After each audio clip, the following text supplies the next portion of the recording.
dividing a number by 357, we get 39 as remainder.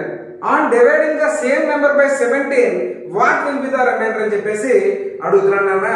So ఏదో number ఉందంటరా, ఆ number ని మనం x అనుకుంటే ఈ నెంబర్ ని 357 తో గాని డివైడ్ చేసినట్లయితే 357 తో గాని డివైడ్ చేసినట్లయితే అక్కడ వాడికి రిమైండర్ ఎంత వచ్చింది అన్నా 39 అనేది రిమైండర్ వచ్చిందిరా అని చెప్పేసి అంటున్నారా. ఓకేనా? సో అంటే మనకి ఈ నెంబర్ తెలియాలంటే ఏమన్నా, సో 357 ఇంటూ x ప్లస్ 39 రా, అంతే కదా. రిమైండర్ అనేది 39. సో ఇదే నెంబర్ ని ఆ ఏ నెంబర్ తో డివైడ్ చేయమన్నాడు, 17 తో డివైడ్ చేస్తే. ఓకేనా?